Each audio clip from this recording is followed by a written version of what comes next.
Alright, boys and girls, in the last video, we mocked up the body on the front end of the stupid truck.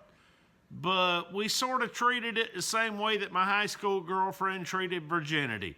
We didn't go all the way, but now we pretty much got a good idea of what it's going to be like when we do. Today, we're going to finish that job up. The stupid truck, not the high school girlfriend.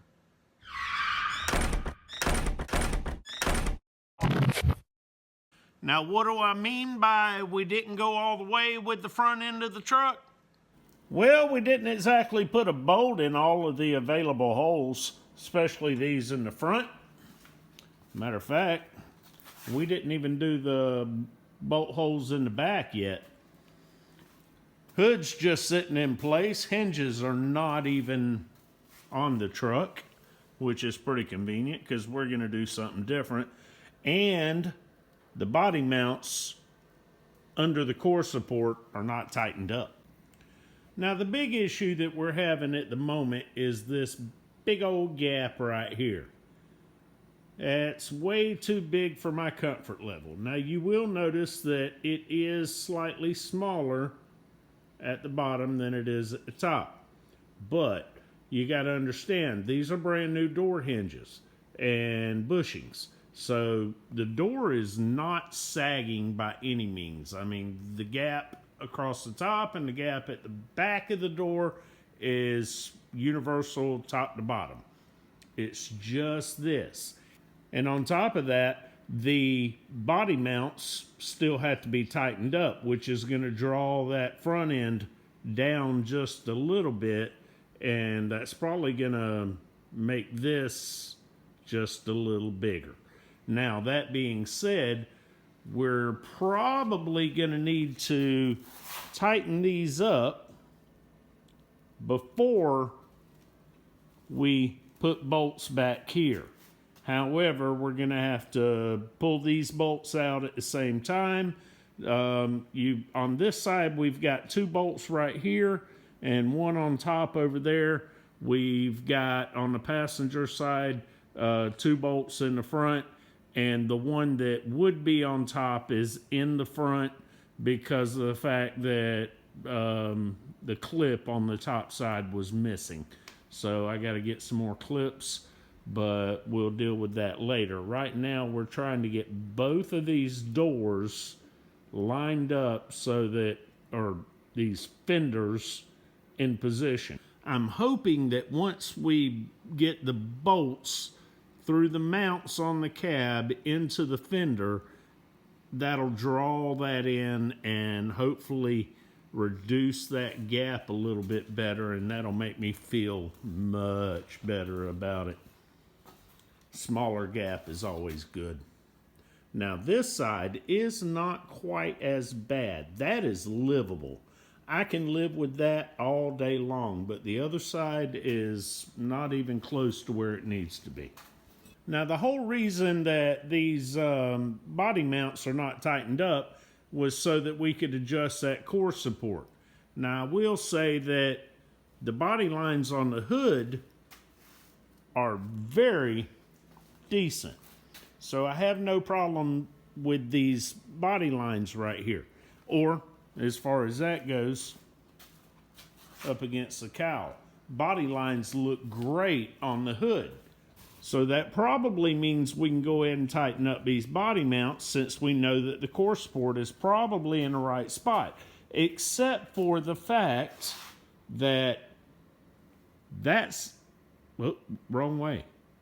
That side is way better than this side, which means once this fender comes back, if I can get it to come back, then that might shift that, which means that the whole core support might have to be adjusted, but we could always loosen that back up and readjust it again. I don't know. It ain't like I've ever done this. This is going to be my first attempt ever at trying to work with body panels and getting everything straightened up. So, I don't know. We'll see what happens. So I'm thinking first thing I need to do is move this hood so that we can access everything. All right, the next step is tighten these body mounts up, but before we do that, I'm thinking we need to take these two bolts off the core support and the fenders, because that fender's only like a frog's hair away from that tire. And I assume this body mount's gonna get sucked down just a little bit. And when it does, I don't want it to end up flexing the bottom side of that fender, causing any dents, anything like that. Now, I also believe that's gonna put us in a position where that gap might get bigger, but like I said, we're gonna try to draw that fender back towards the cab, see if that helps any.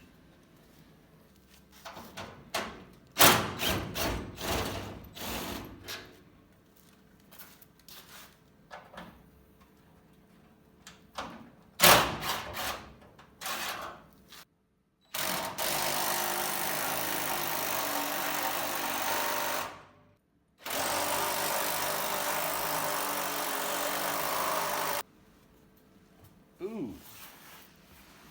Yeah. It's a good thing we took them bolts out.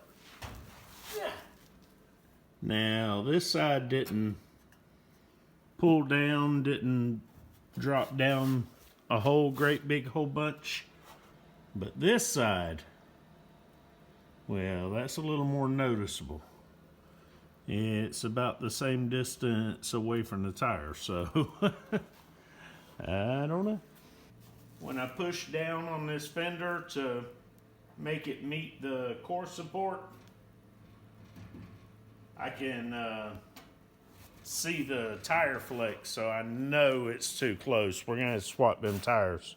So I had to sacrifice the spare tire out of the death trap so that we could pull these 17-inch Corvette rims off the stupid truck. And I let the jack down, and I went, something ain't right. It turns out that these 50 series tires, which are 15-inch rims, are the same height as these 40 series tires on a 17-inch rim. The only benefit is the fact that they're not quite as wide. They don't stick out from under the fender, so, but they're still the same height. So I don't know if that's going to help us or not. We might need to jack it up and put a block of wood under the frame on each side, just to create a little bit of clearance right here so that we can take care of this. Speaking of this, I was recently thinking about it, and I went back through some of my old photos, and I realized in the last video I used a photo of this truck shortly after I bought it. It turns out that fender gap isn't much worse than it was when I first bought the truck. But I do know that that's not going to work for me in the long run.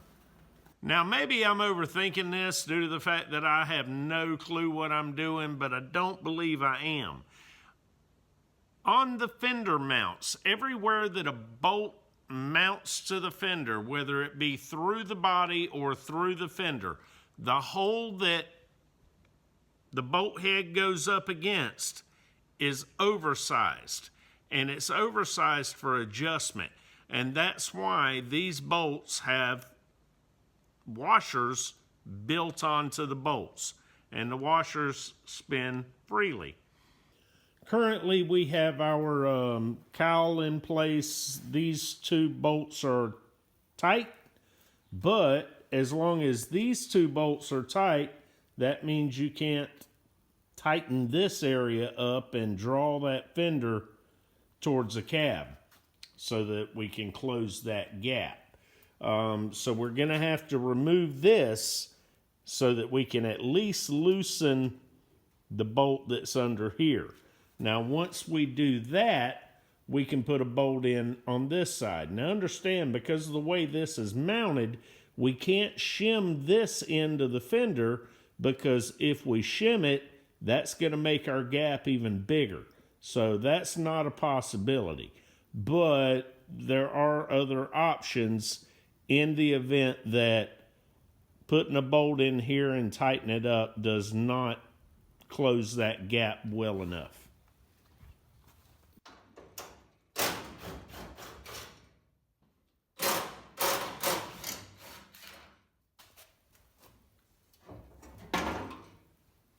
All right, so we got one more bolt here, and that's the only bolt attached to this fender at the moment.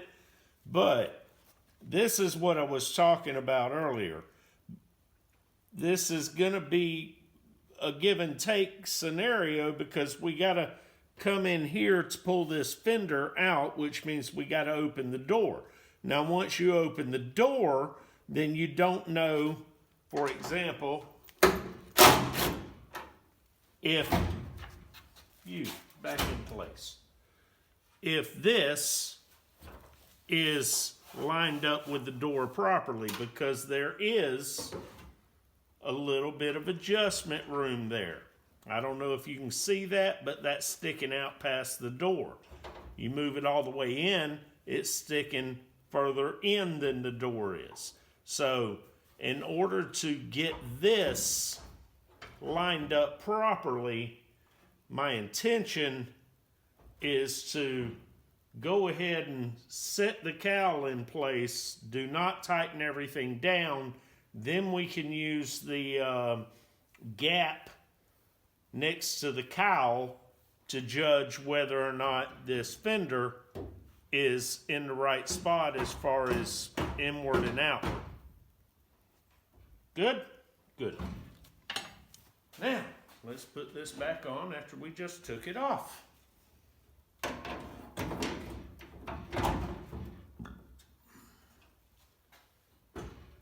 That's about where it needs to be.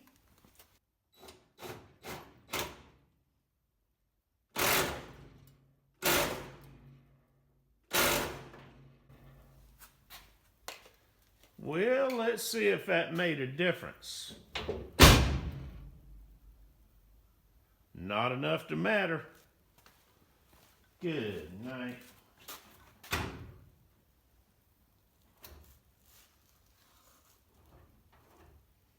All right, we got to come up with a plan B.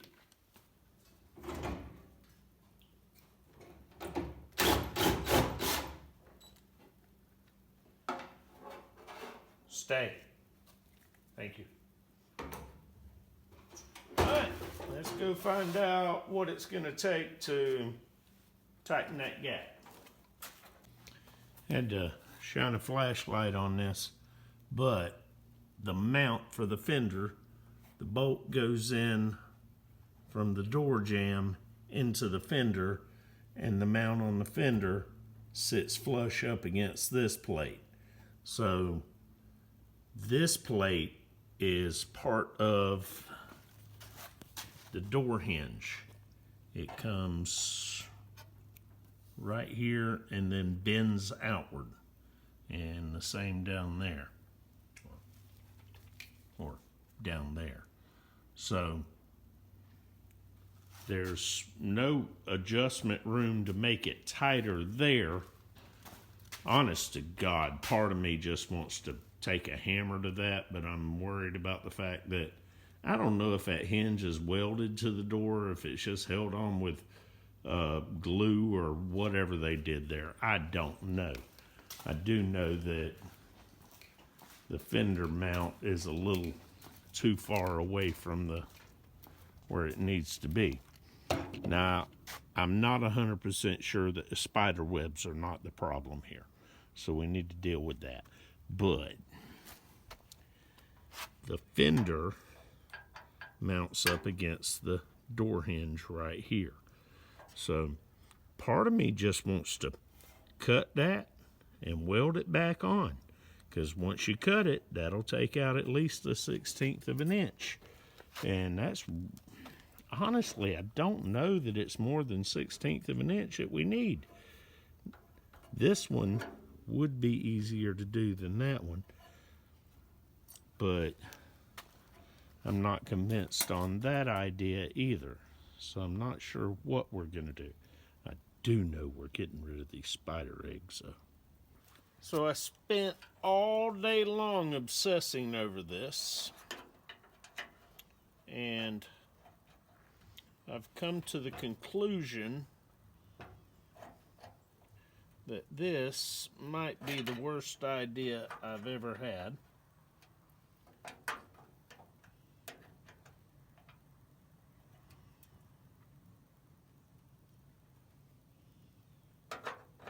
Come on.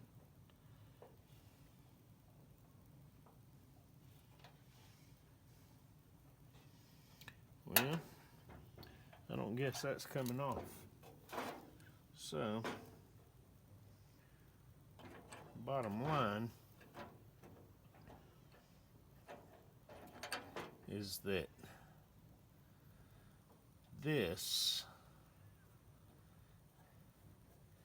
needs to go that direction, as does this. I don't know. We'll see. Of course, that also means that the thing on the truck needs to, or the mount on the truck needs to be bent as well. Otherwise, the other part where it, anyway, it'll get in the way.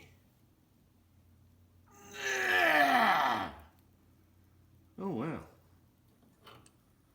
That bent a lot easier than I thought it would.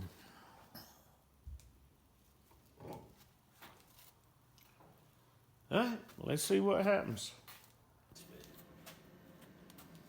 All right, let's see how this works. Oh, that is much better. Much, much, much better. It's a little close here. We might need to bring that back out just a grunt. Then again, we still got this slight gap right here. So I probably need to try to bring the tighten up the body mount on the front side of the cab right there, but that gap right there, that's beautiful. And once we tighten this up, oh yeah, that's gonna work just fine. Yeah, baby.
That is gonna work.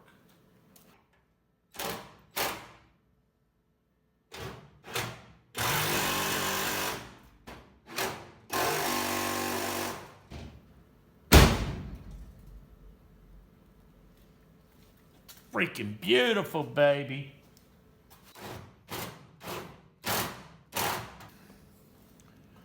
Let's take a look at the body line.